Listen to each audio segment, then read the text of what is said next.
Assalamualaikum warahmatullahi wabarakatuh. Jadi herkan mutuah di bahasa nyawa akan luduan baca sebuah nasihat. Mudah-mudahan memang jadi nasihat bagi kita yang sekalian.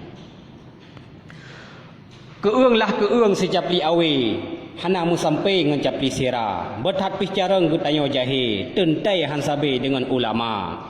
Soai ulama khilaf han pri-pri, bek hirun hati jamun kon kana. Bukti ji kitab nekala lahi, nyan hasil pakai awai ulama. Mu baik terkejut lun kun mu pakai, habalu uke ngat mu pok kata. Mu pom ji khilaf rakan bohati, bak ge pesabe hukum rabbana. Ge tanyo awam sengap lajuli, baik tamu pakai hana mu makna. Dawa ulama dalil Al-Quran, ge tanyo parang dalil mudawa. Maka han sabe cupi ngan pingan, baik tapu saban kami ngan rusa. Dawa ulama ngan kuat hukum, nyo tanyo ladom mencari nama. Tanyo mu amai lagi kamu pom, baik sampai bingung hana mu puacap. Pat yang naragu tata yang langsung, bak tungku gampung sinan di tempat. Yang baik mu fitnah hana mu untung, singoh ngan rabbun hai tapeglah. Kasib dau sadra warakan tatanggung, baik sampai kaum tamah ngan fitnah. Nyawa katruh masa lagi kun Nabi, perang ideologi cukup tat parah. Ohna berita di dalam FB, berhati-hati cara nu pilah. Watehan mu pom nu pasarah diri, yang baik mu caci nyan hana cedah.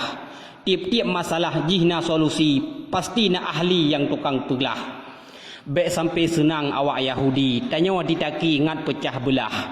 Menye ulama katanya benci, holom talari watai masalah. Polam jamunnya cukup tat ngeri, yang main FB anak miat merah. Hana pre urau lalau temaki soal pribadi kena dijahah.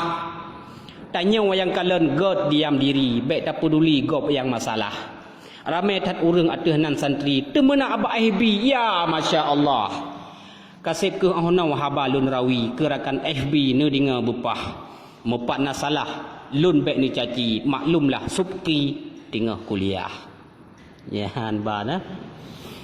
Hanya sekian saja pemirsa dimanapun anda berada. Terima kasih atas segala perhatian. Mohon maaf atas segala kekurangan. Hadanallahu wa iyyakum ajma'in. Wassalamualaikum warahmatullahi wabarakatuh.